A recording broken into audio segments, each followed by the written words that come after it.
আমি যদি ওই 2 ঘন্টা কেটে অন্য 2 ঘন্টা এখানে লাগিয়ে দিই, আপনি কখনো বুঝতে পারবেন যে এই 2 ঘন্টা কখনকার 2 ঘন্টা?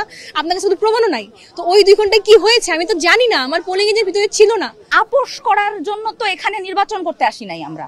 আপোষ করে একটা ঠিক করে ফেলা যে হ্যাঁ আচ্ছা ঠিক আছে আপনারা এই কয়টা নেন আমরা এই কয়টা নেই, এরকম আপোষ করার জন্য আমরা এত বছর ধরে জাকসু চেয়ে আসি নাই।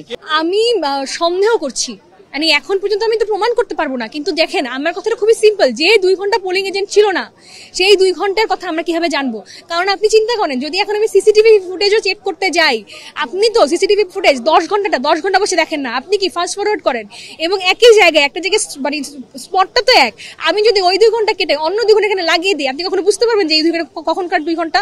আপনার কাছে শুধু প্রমাণও নাই, তো ওই 2 ঘন্টায় কি হয়েছে আমি তো জানি না, আমার পোলিং এজেন্ট ভিতরে ছিল না, ঢুকতে দেওয়া হয় নাই, ছিল না এরকম না যে আমি পাঠাই নাই, আমার পোলিং এজেন্ট ভিতরে ছিল না।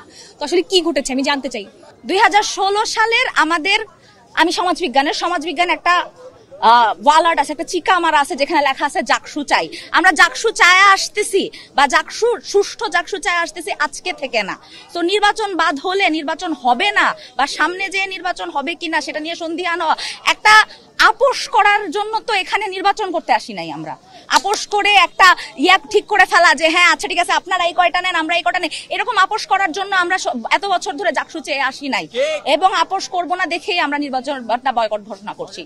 তাদেরকে যতটুকু সুযোগ দেওয়া সম্ভব, তাদেরকে আমাদের প্রতি বিশ্বাস রাখা যতটুকু সম্ভব আমরা সেইটুকু চেয়ে গেছি, সেটার আমরা চূড়ান্ত অবমাননা আজকে দেখতে পেরে এই ডিসিশনটা নিতে রাজি হয়েছি। বিভিন্ন প্রার্থীদের মেয়েদের হলের ভিতরে আমি নিজের চোখে দেখেছি, প্রার্থীরা লাইনে দাঁড়ানো মেয়েদেরকে কনভিন্স করছেন, যেটা সম্পূর্ণভাবে নির্বাচনী আচরণ বিধিমালার লঙ্ঘন।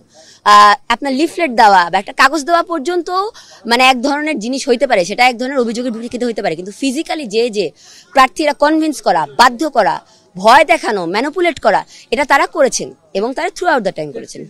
ছবি নাই, পোলিং এজেন্ট যাইতে দেওয়া হয় নাই, একজনের ভোট আরেকজন দিয়ে দিছে, বারবার ভোট কেন্দ্রে ভোট থামানো হয়েছে, ব্যালট পেপার পড়ে থাকা দেখা গেছে।